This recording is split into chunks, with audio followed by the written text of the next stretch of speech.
Other Side podcast coming at you this Sunday afternoon with Melissa Bryan, the Outlaw Psychic, coming at us from Oregon. Wendy and I are happy to be joined by, well, actually, we don't know if we should probably call this into the police first, since we did hear you were an outlaw, Melissa.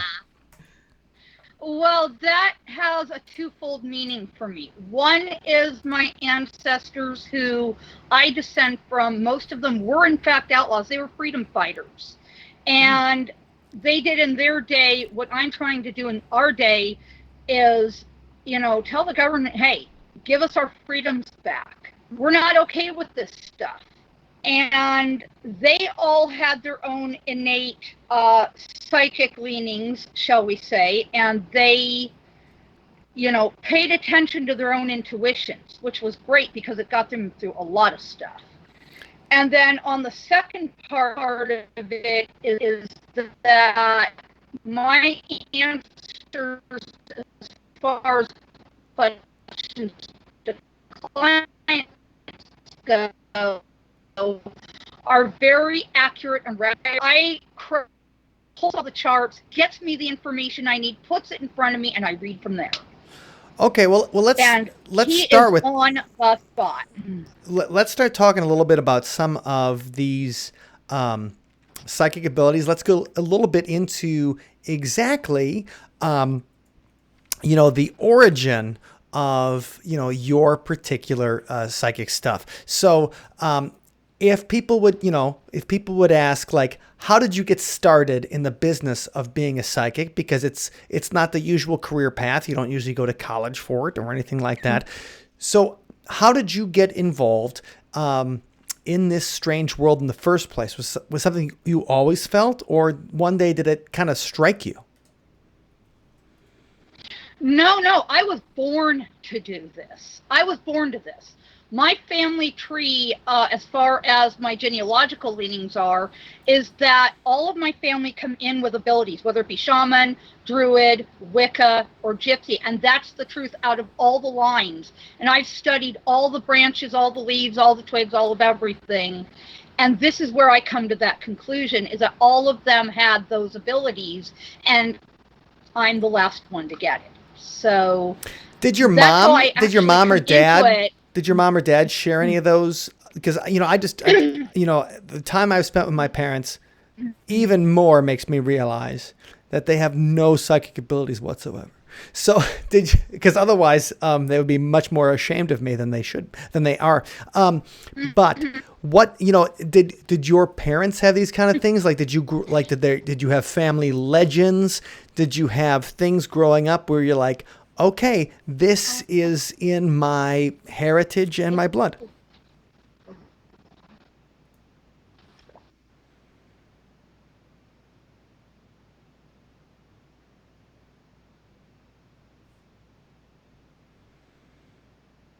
Oh, I think we might have lost you, Melissa, for a second. If you want to jump back and restart your answer when it comes whisperings growing up in my mom's family, especially. I remember this from weddings, birthdays, funerals,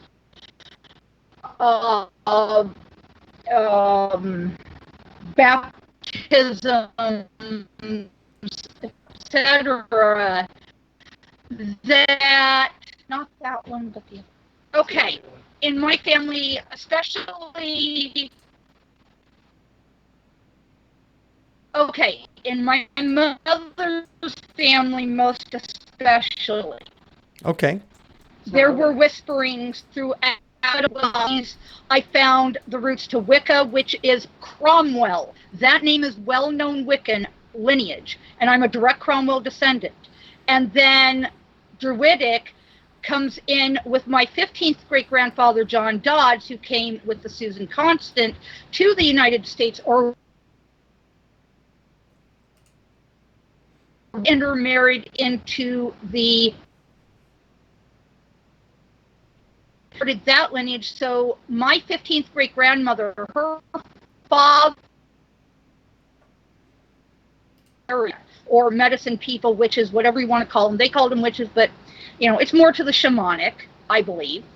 And So I come in with all those different heritages combined, and so I got everything from psychic medium to healer to my mother is a precog or precognizant. She can see things coming before they happen. All right. My father was a respiratory therapist. He worked with the heart and the lungs and the airway systems. So I kind of inherited the healer part from him. My sister is a physical therapist. In other words, she heals through physical therapy. And I'm very touch-based. I am like, say someone needs to be healed of a specific illness. Well, I can put my energy directly into them, even from a distance, and they are able to get healed of what their illness is. I tell you what, Melissa, one thing I want to do, I'm kind of worried about our internet connection here for the conversation. So what I want to do is give you a call on your cell phone, and that way we can make sure we get a good connection with you. Okay. And then we'll put your picture up when you talk, just to make sure that we get a good recording here. So I tell you what. Okay. So anybody who's watching this, Wendy and I will entertain you for a couple of minutes. So Melissa, if you can Skype, I'll be back. Yep, you can Skype me. Just send me a Skype with your cell phone number, and we'll re-enter the conversation on your cell phone in just 1 second. Okay. See you then. Okay. Thanks. So thanks. Yeah, sometimes the internet does not agree with us, and so that's why we have to switch things up a little bit. Anyway, Melissa is based out of Oregon, which might as well be the moon today, it feels like, when it comes to the internet. I don't know what's going on. It is pretty far away from us, but yes. Must be something. Maybe it's those storms that are brewing. Yes, well, I mean, obviously. Across the country. And we've had tornadoes. We're not going to blame everything on tornadoes. Anyway, but we're going to get, I got Melissa's number right here, and we'll call her back, and then we'll have her on the podcast from there. And let me grab a couple of pictures here so I can put that up in her place. But let's start that. So I will be calling Melissa. If you hear like the dial tone and stuff like that. Nice. That is exactly how the See You on the Other Side sausage is made. And that's behind the scenes. Right. It's such a weird thing to say too, like the sausage stuff. Okay. Why? I don't know. Hello? Nobody. Oh, nope. Hey. You're still there, but I was about to call you back on your cell phone. Is that better? It's okay. Is that better? It might be better. Yeah, actually. that seems to be working okay. Okay, perfect. Let me take this back to where I normally sit. Yeah, I mean, sometimes the land, like sometimes the connection messes up. Hotspot is the only way I have to do this on that. Sure. And normally it works fine. Normally it works fine. I don't know what the problem is now, but well, it's probably the devil's always trying to mess with us. Yeah. That's all a bunch of hooey anyway. Right. So. Okay, so Melissa, anyway, let's start though. We were talking about your family, in that it seems that from several sides, you have Native American influence, you have a Celtic influence. Yes. Cromwell seems to me like the anti-religion, because Oliver Cromwell was the guy that after they cut Charles I's head off in the First English Civil War, Cromwell was the guy that banned Christmas. But yeah, he was a Wiccan, whether you want to believe it or not. These people were full on Wiccan. I'm not kidding. All right. I wish I could kid about that. No, I can't. And I've learned through a lot of research that, I have all these different, pieces and parts, and they all come together with me. So. So in your family, if you experience these kind of things, when do you think is the first time that you remember having some kind of experience where you were getting a piece of knowledge or a message that was outside of what we would consider the physical realm? Age 3. Something came after my infant sister, or my sister who was then an infant. herself. She was newborn, and something came after her, and I ordered it out of my home, and to get lost, it never came back. So, yeah. That sounds scary. Was my first experience. Yeah, Wow. that totally sounds scary. And so I know that you're in the Northwest now, and that you have got a bunch of stuff Yes. in your book, Born into Shamanism. You have you talk about the time you spent in New Mexico, but where did you grow up specifically? Because when you think about when you're talking about the these different kind of heritages you're part of, whether it's Yes. Celtic or Native American or all that kind of stuff. So, what part of the country were you born in originally? I was born in Los Angeles, California, actually Santa Monica, over by the beach. All right, well, that sounds good. Basically, I was born at St. John Hospital over there, and so I was born and raised there. I was raised in and around Los Angeles, San Fernando Valley, those areas. Everyone says, "Oh, you're a valley girl." No, I'm not. I'm a mountain woman now. I'm sorry, I may have been born there, but I'm a mountain woman. I feel you. Okay, and so you remember being 3 years old and having an experience where you had a negative entity inside of your house. How, did your sister? I mean, was she seeing it as well? I mean, did the negative entity represent itself to you visually? Yes. Orally? It showed up as a black shadow. It never said anything, never communicated any messages, just showed up, just walked right through the wall and showed up. I'm going, no, no, out, goodbye, leave. Sure. And so, when you had that experience, did you then ask your parents, like, hey, what seems to be, we have a ghost in our house, or we have a negative entity, or was it something, when you told your parents, where they're like, oh, this is just your imaginary friend, or how cute what she's doing? What did she say about it? They denied it. No, they denied it. They're like, no, that stuff doesn't exist, And I really didn't talk about very much of this until age 21, when I was of age to actually legally be able to talk about it, Like many things, I never really talked about it or really believed it myself until age 21. I was like seeing, hearing, feeling, sensing, knowing all these different things all at once. And, I was scared. I mean, I didn't know what was going on. So my ancestors finally came from spirit, sat me down and told me, you're going to be a shaman. I'm going to be what? Okay, well, let's go back to that real quick. Because first of all, you have that experience when you're 3 years old.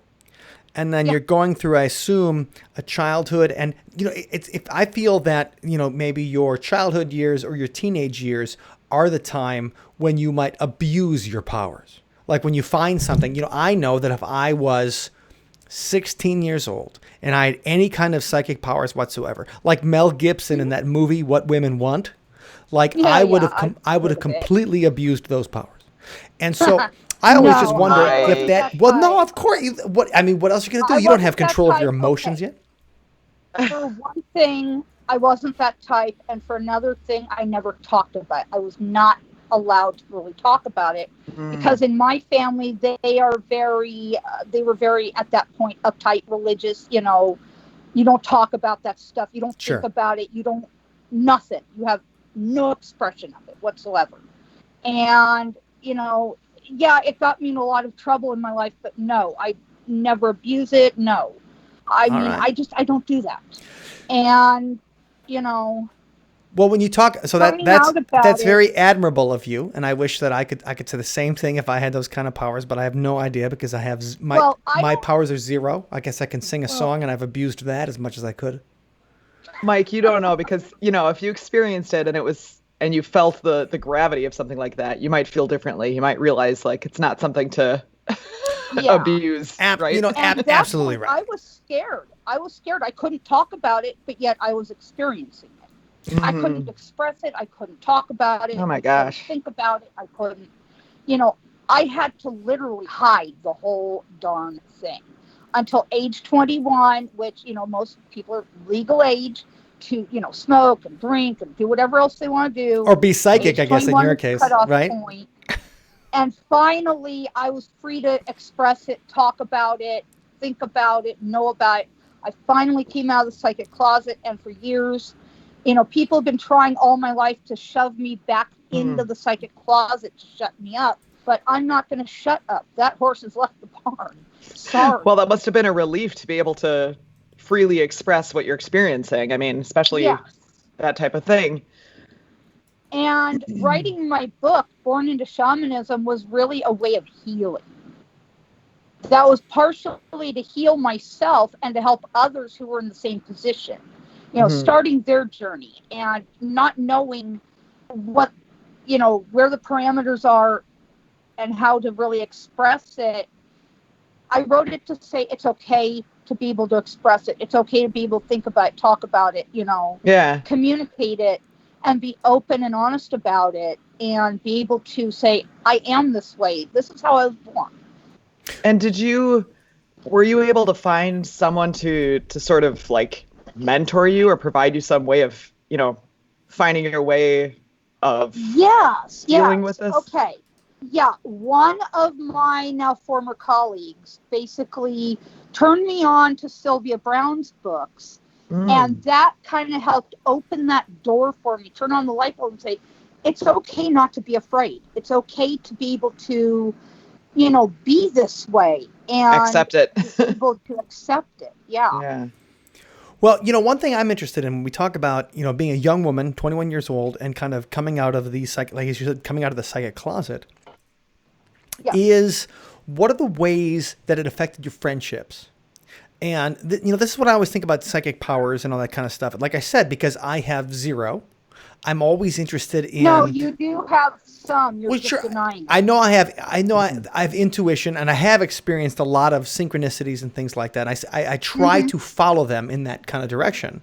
But as far as, since I have no overt kind of experiences where I can say like, oh my God, you're gonna like, don't get on that plane or don't go on that date with that guy because he's a scumbag, kind of thing. So how did that affect your direct friendships? And when you finally came out and said like, look, I've been having these experiences my entire life. I want to get to the whole ancestors and shaman thing coming up, but I want to start with like, what would happen to you as just going into work and saying like, hey, that customer, I think he killed somebody, or, hey, that your boyfriend, he's cheating on you. Like what kind of little things did you experience and how did it affect your personal relationships that maybe, some were positive and some were negative?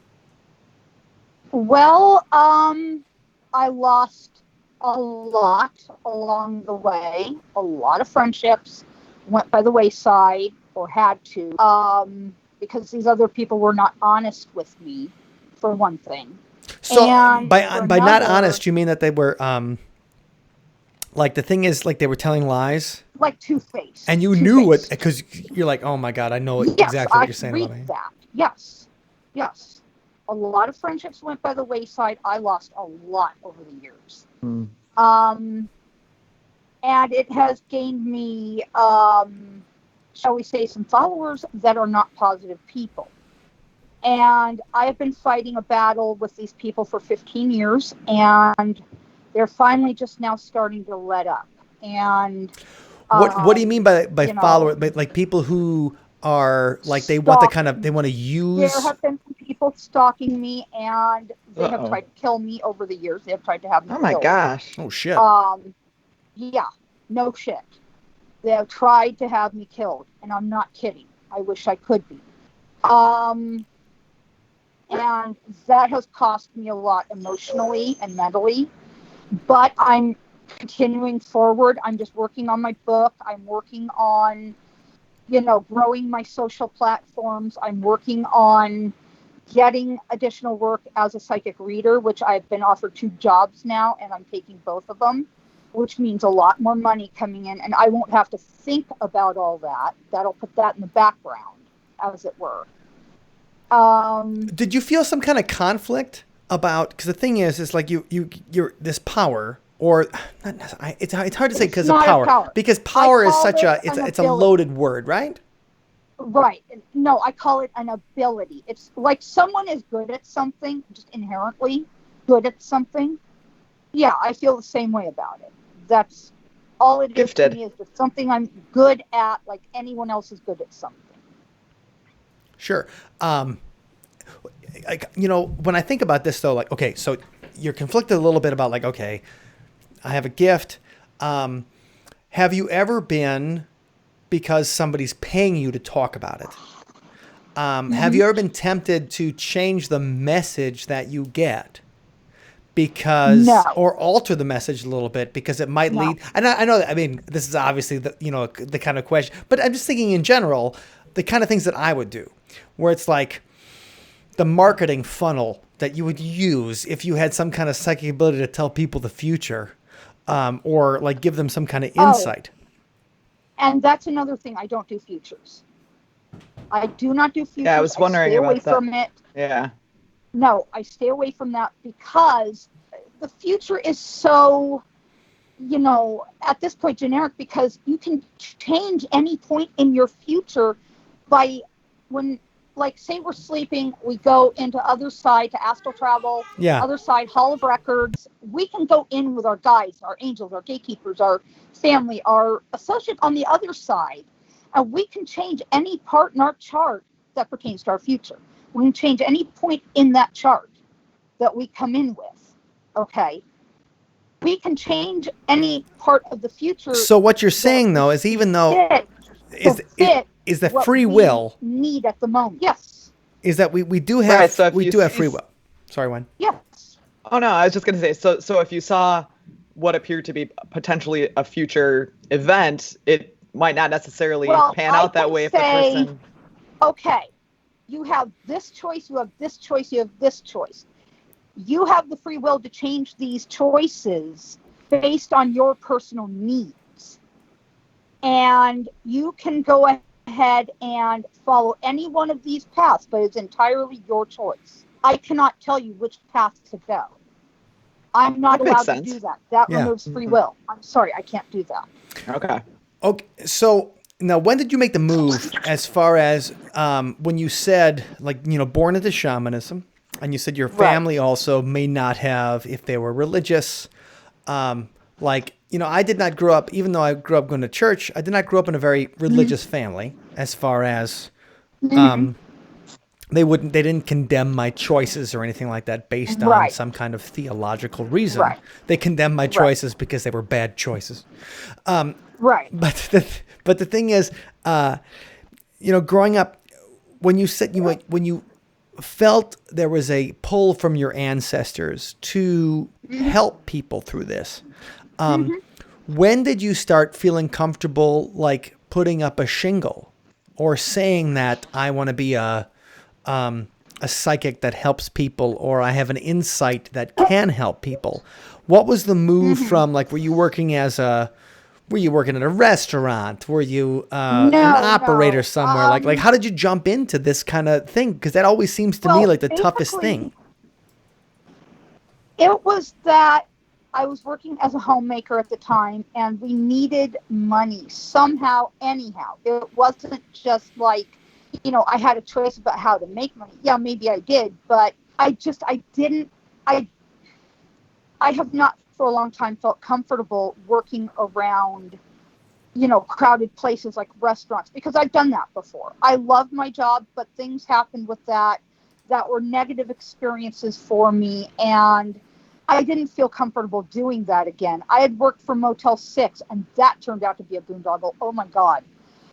The people that ran the Motel 6 where I worked at the time were running a drug ring out of the motel. I totally buy it. Because the chain in Madison, the chain motels on this, the chain motels in Madison, Wisconsin. This is just a tip: if you're in Madison, don't stay there. On East Washington Avenue, because it's drug dealers. Drug dealers keep their because they'll get a room for a week. I hate to say this, but Roseburg, Motel 6, same thing. Unfortunately, I stayed there at one time. Yeah, the one I was working at was Eureka, California. They're new ownership, new management now, so that's all cleaned up. Wait, did you say Eureka, California? No, Eureka. Okay, I'm sorry. In the upper northern by the Oregon border. My brother-in-law used to live in Eureka. No, Eureka. And so it's still plenty of drug stories, but Eureka versus Eureka. But anyway, the managers there were running a drug ring, and I had a feeling something was definitely wrong because I walked into a room to take care of housekeeping, and there was someone taking a shower that did not belong there. So I backed out, and there were just things I felt were really, really, really super off. The energy was really weird. So I quit, and a week later there was a bust by the FBI and ATF. Well, that's psychic right there, right? If I had been there when that was going down, I would have gone down with them. Whoa. Right. We would have been having this conversation over a Skype-like collect call. You have got a call from Melissa Bryan from Eureka Federal Penitentiary. It was scary when we watched TV one night. We were watching the news one night, and they showed the raid on that Motel 6. I'm going, if I had been there just a couple of days more, I would have gone down with them. Sure. Wow. No, my wife used to listen. And I trusted my gut on quitting. I trusted my gut. I had a feeling there was something really bad going on, and I had to get out. And I knew I had to get out. My wife used to work at a coffee shop where people were selling drugs out of the coffee shop, and then she had to, she was a teacher. She was getting ready to go to law school. She had to say something. Otherwise, blow the whistle. Yeah, you had to blow the whistle. Otherwise, when they get caught, because the thing is, I was friends with police officers who would go to that coffee shop for coffee. And she's like, please don't tell me about what you're doing. And they would still tell her. They would still tell her about what they were doing. And she's like, oh my God. What are you doing, you idiots? Right. And so, what are you going to do in a situation like that? Because the thing is, they are putting you at risk for doing nothing wrong. Correct. And so your psychic intuition saved your life. Yes. God, yes. And there's been times when it has literally saved my life. I want to hear about one of those. I want to hear about another one of those times right now. Yeah. That was one of them. And the other one was I was working at Arby's in Cheyenne, Wyoming. And I love the Cheyenne. manager left me in charge of the entire store to serve all the customers all by myself. And I didn't know nothing of what was going on. Right. And I didn't know roast beef from a hole in the ground. They came back from whatever they were doing, and I was literally screamed at in front of all the customers I'd brought in. And I was the one that brought in their customers, me, because I knew all the people from the rodeo grounds, all the rodeo queens, all their friends, all of the, contestants and their friends, their families. Some of them were my cousins, and they brought in their friends. And, we had lines out the door and around the corner and down the other hallway and around the corner there, too, just to get lunch, because I brought all those people in, because I knew everyone over there. And so, when that happened, I got screamed at in front of all the customers, and called all these names and stuff. I was kind of blindsided, as it were, for one.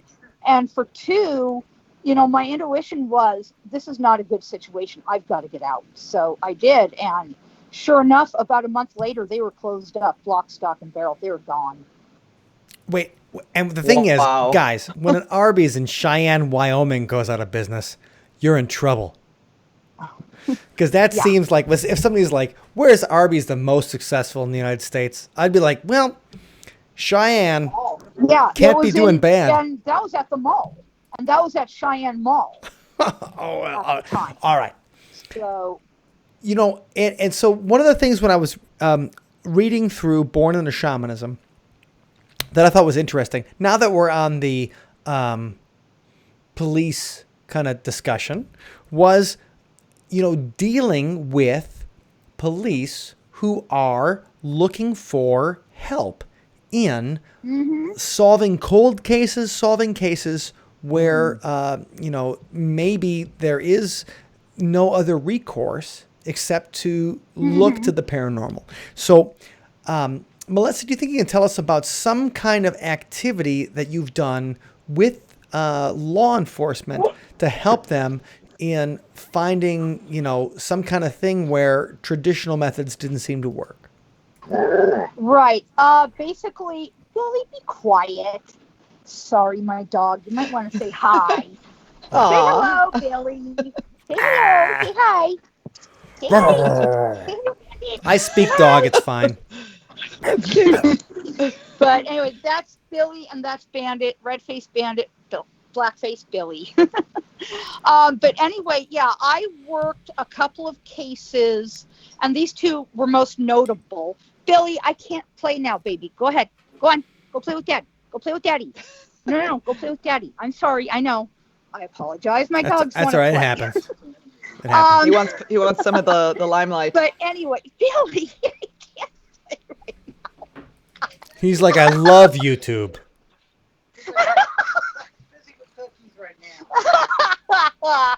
Sorry, I apologize. But anyway, okay, I did work two notable cases, in fact. I now have about 12 or 13 cases under my belt right now. And there's a couple of cases I have yet to hear back about. I've not heard anything else. But the two that are most notable, one was the Kit Carson co-op robbery case. This one made the AP wire. That was my information. They didn't name me. Wait. Kit Carson, let's set this up from the beginning. So Kit Carson co-op, that sounds like a Western kind of place, right? It's an electric cooperative. It's an electric company cooperative. And that's what's done over there in New Mexico. It's a bunch of different independent electric companies, but they all come together under one umbrella to serve the communities. So, and it's named after my cousin, Kit Carson. Yes, God love him. Anyway, I love the man, truly. Heart and soul, I do. Yeah, and he lived in that area at the time, in his era. But anyway, this place had been robbed, and my husband and I lived in that area at the time. So we had been robbed as well, which really pissed me off, I was mad. I was just like, oh, nope.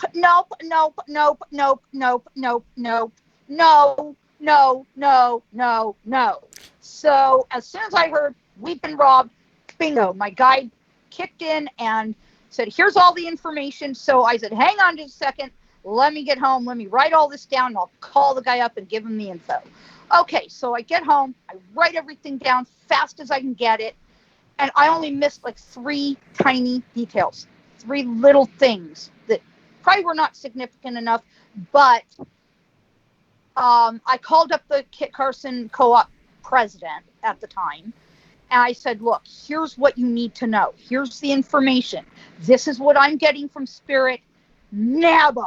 Get them. I was mad at that. Well, how did it express yourself though? Like how did it express itself, like in your head? Was it talking? No, it was an actual voice talking. Okay. It was an actual voice talking, saying, here's what you need to know.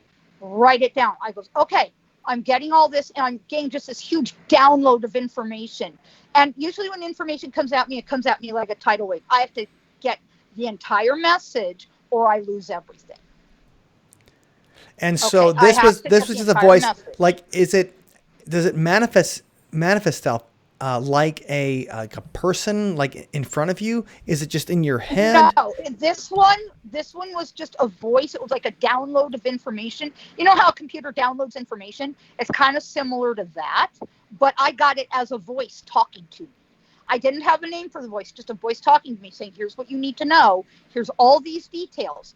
And sure enough, after the case had been settled out and all that, the DA bungled the case. They forgot to get some vital information that they needed legally to prosecute the case legally. So they had to let the perpetrators go, which really ticked me off. I'm like, no. So they found, they found somebody. No. Did it have anything? And you know what? I had walked the day I found out. I had walked right by one of the perpetrators. I had walked right past her, and I got a cold chill. I'm like, did it have anything to do though? When I realized who it was, that was one of the perps. I said, oh my God! I walked right past her at that meeting. Oh my God. And I got cold chills. I'm like, oh no. Okay, though, but did it have anything to do with that they got like the message to pick those people up from a psychic? My information. Yes. So the reason the reason I'm saying this is because that we have in Wisconsin, we have a case from 1898. Okay. Where a young guy ended up, he married he didn't marry, but he impregnated a Native American girl from up north Wisconsin. And when they discovered he did that, he ran. And then his friend decided to kill him because he thought it'd be more profitable than letting this guy run, his friend. And in court... Some friend, wow. Right. And so in court, what happened was the father, the Indian father of the girl, said that the deceased appeared to him in a dream, showed him where he was killed on his, on his forehead, like where the knife went. And he said that appeared in a dream and said that this person had killed him. And so what happens is he does that in court. The guy gets convicted because he's obviously guilty. But then the Supreme Court's like, look, we can't convict the guy because a ghost showed up and told him that. So this entered the the Northwest Register at the time, which was the Supreme Court documents. So you can't convict somebody on a ghost story. So is that what happened in this particular case? Like you gave him some kind of psychic evidence and it didn't work out? I gave them all the evidence, but no, it wasn't like, it didn't work out by my fault. It was the DA that bungled the case. They needed a certain specific piece of evidence or like documentation or something that they didn't get. They used phone records that they didn't get a warrant. Oh, they didn't get a warrant for a certain record. Okay, that's what it was. Thank you. But anyway, they didn't get that, so they had to let the perpetrators go. And this was a thing where it was like something involving gangs and drugs and money and all this stuff. And, God, they let the perps go. Oh, my God. Well, okay, sometimes it doesn't work out. And so even though you can help the authorities discover the people who are doing something wrong, you still can't. It's still hard to use spectral evidence in court. Yes. So and then go ahead. There was a second one. It was the Holy Cross Hospital fire. The building was a historic building. What state was this in? What happened was some people were in the basement. They were homeless. They were having some sort of a little pizza party, with pizza and alcohol and all that. And they got to fighting with one another. One guy was murdered. I think he was stabbed or something like that. Wait, what kind of party is this? I don't know. I wasn't there. I can't say. But anyway, the whole thing is documented in my book, and I actually got permission from the newspaper to use the articles that were from the newspaper to show between what I got from Spirit, to validate what I had hit on. Okay. I got permission to use the articles that were in question to those particular cases, not anything else, just those. Okay. So in that case though, so there was a party at a place and then something horrible happened where things got out of control and people ended up stabbing each other. The building. They burned the building to hide the evidence of having murdered this one homeless man. But when did they contact you? Two other homeless when did they contact you to be part of it? I wasn't contacted by law. I wasn't contacted by law on this. I actually went to the building to say goodbye because I felt a very strong kinship with the spirits that were in that building. And when I was there saying goodbye, the ghost of a nun, and I remember this very specifically, with a young man that looked to be from, our time, and she took him over. She crossed him, basically, over to other side. But to show me who was in that basement. And information just lightning rapid fire started coming. I wrote everything down. I contacted law enforcement. I said, look, here's the information. So a building like that, though, did you find out about it on the news? Did you hear about it? I found out about it through the newspaper. Okay, so you read it in the newspaper, and you're like, I feel an attraction to this place, and I want to go there, and I want to find out more about it.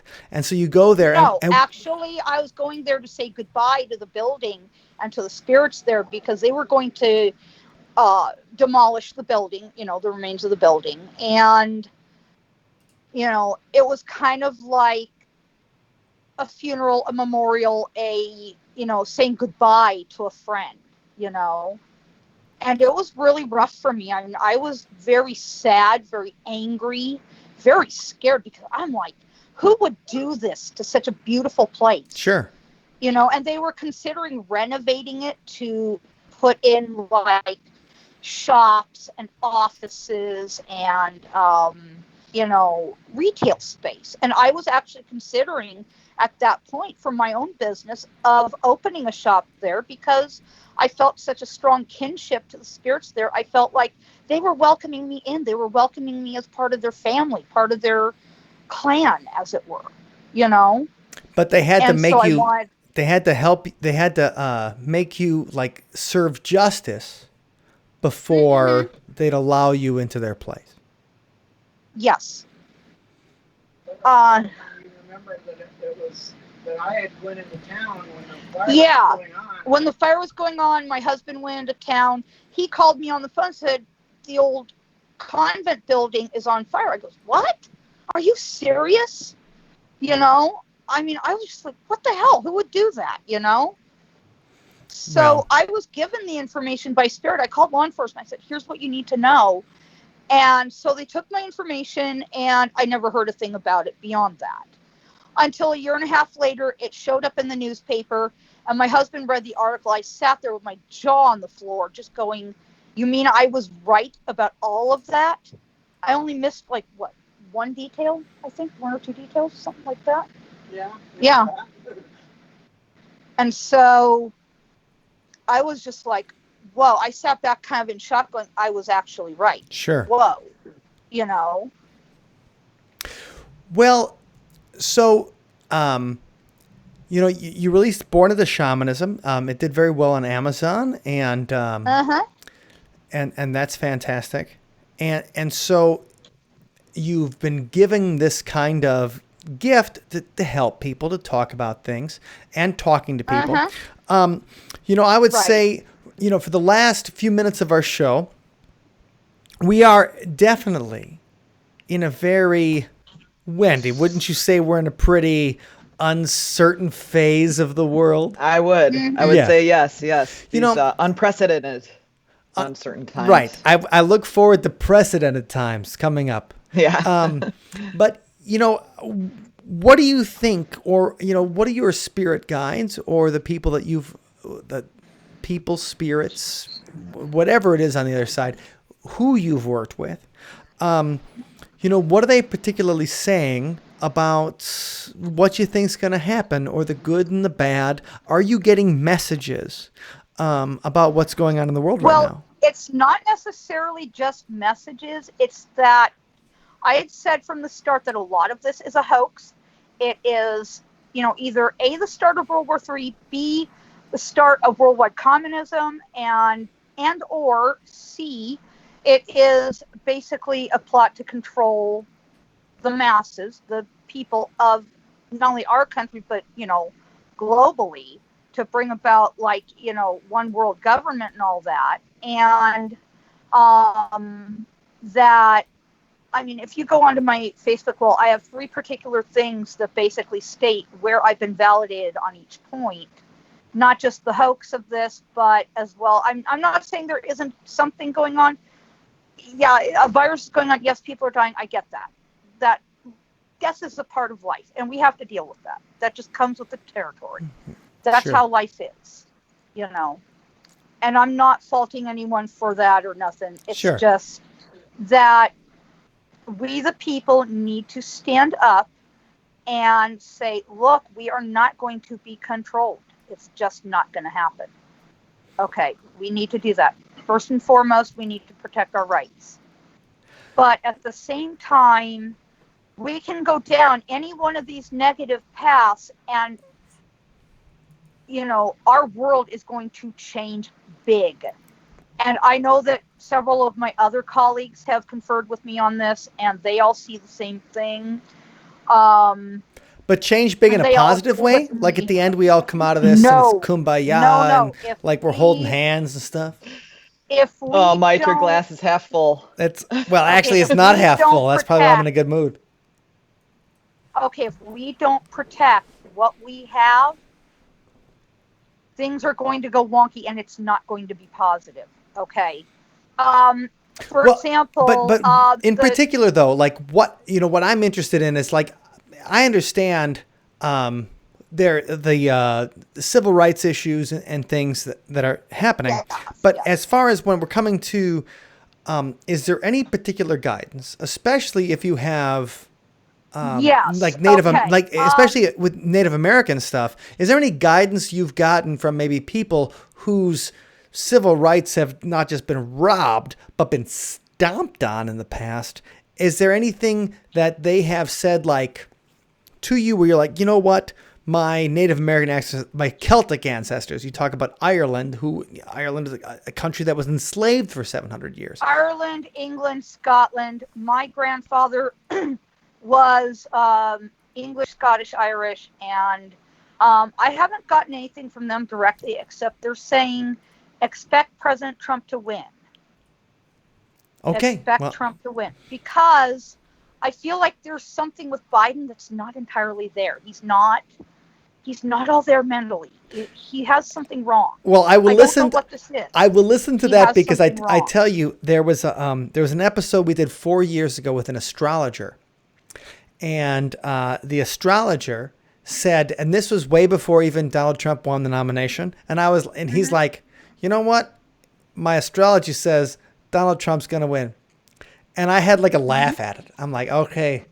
And this is before the Make America Great Again hats. This is before everything. And I was like, all right, dude, like, come on. Like if he'd have said Jeb Bush, if he would have said anybody else, you'd been like, you know what? Probably I can see where you're coming from because it might be a close race. Jeb Bush versus Hillary Clinton is a rematch of 1992 kind of thing.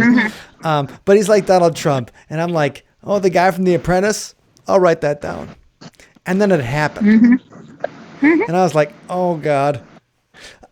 So who knows what's going to happen? But the thing is, I think that your spirit guides are telling people to protect their rights as much as possible. Yes. How do you think that people can... So you have learned to listen to your ancestors and guides from the other side. Yes. How do you think a normal guy like me with absolutely, like, my psychic powers are 0? And how do you think a guy like me with no psychic powers and with a questionable connection to his ancestors can kind of tap into the kind of things that have led you to a career in talking to the other side? Well, for one, slow down and listen. Open your ears and listen. Actually listen. Go deep inside yourself and listen. Hear with your ears. They'll talk to you if you just listen to them. Okay? Well, that's good advice in general anyway. I was going to say. Open your ears and listen. There's going to come like a really, really small voice, but that's them talking to you. Okay? I have what is known as ringing in the ears on both sides. Tinnitus? Okay? I came into this life with that. Go figure. But anyway, I call it my onboard white noise. To where I hear to the level of spirit. Hearing humans, well, yeah, that's iffy, but I hear literally to the level of spirit. And when spirit speaks, I hear it. So open your ears and listen. And so do you think that's a matter of like meditation or keeping yourself quiet? Do you find that you use a certain kind of ritual that brings you closer to spirit than the other? That maybe, like, if we can all just shut off social media for a day, or turn off Facebook, or stop reading Twitter, or don't watch the local news for 5 minutes, we can start finding that kind of spirit in our own lives. I want to say yes and no. I mean, it's subjective. It depends on what you call, meditation or ritual or whatever your thing is. But I don't do anything specifically. But when I get like, for example, sometimes I'll get like almost a nudge, if you will. But hey, I'm here, listen up, And I will literally hear a voice saying, and it'll state a straight up fact. Just boom, just out of the blue, just this is what's going to go on. And I've learned to trust that. And also, for example, like say, there's one of my colleagues on Facebook at current time. He's looking for a new location for his store, for his storefront. And he said, do I stay with the one I've got, or do I go with this other one? And I said, go with the other one. I looked at the place. I said, here's the place. Go with that. And I'm like, look, I'm going with my heart and my gut on this. I feel it down deep. Do it. And it worked? So I'm hoping he'll follow my advisement. I'm sure. hoping. Well, Melissa, thank you so much for your time today. You have an interesting story, and obviously the Outlaw Psychic, the fact that you have your own perspective, and you're definitely against the grain. And I think that kind of thing is something that we want to honor and talk about definitely in our podcast. Any last things for us as we're moving into the unknowns of 2020? I got to say, Wendy and I need all the help we can get. Do you have any advice for us as we continue and as we go on in this year? Well, just keep your ear to the ground and, listen for any advisement, not only just from spirit, but as well, listen to your own gut and your intuition. If something says this is not right, go with it. Okay. And like, if you feel something specifically from like a guest or something, like the aura's not right, don't deal with them. Okay. So start listening to our guts. Wendy, start listening to that gut. All right. I've got my ears. Right. Turn up the microphone. And if I was going to listen to my gut, the gut's too big. It doesn't even know what to say. So, all right. So, Melissa, Bryan, the Outlaw Psychic, if you guys are looking for a link to Melissa's website, please check that out. That's going to be othersidepodcast.com/301. That's the episode. Anybody out there who enjoyed the discussion today and is enjoying the podcast, please check out patreon.com/sunspotmusic is the place you can do that. And we're going to have a song inspired by this conversation also in the podcast, and we can't wait to share that with everybody. But we'll be listening back to this, editing it through for all the places I said ums, ahs, and also the places I used vulgarity. And and if you got it, use Outlaws and Outsiders, Corey Marks, Ivan Moody, and Travis Tritt. That's my big thing right now with that. Ivan really Moody is the guy from Five Finger Death Punch, right? Yeah. Yeah. And believe it or not, that's funny, is that my great aunt married a Moody. My great aunt Irene married a Moody, and so it's same spelling. And he looks identical to my uncle by same surname. Okay. Which is really crazy. So it could very well be. He might just be a relation, but by marriage, not by blood. But one of our former guests is the security director for Five Finger Death Punch. Randy Williams, who has written a book on Ripperology, and he's got his own theory on who Jack the Ripper is. So, thank you very much for your time, Melissa, and thank you anybody who watched us on YouTube. Say hi to Ivan for me. Give him my love. Sure. So that's awesome. Thanks, Melissa. So you guys out there, okay. So Melissa's advice is pay attention to your kind of intuition and things like that. Listen to what you got. And the thing is, if we could all listen to our conscience, maybe we could all do a little bit better in this whole planet. So everybody out there, have a good one. Melissa, thank you very much. And to everybody else, we'll see you on the other side. Thank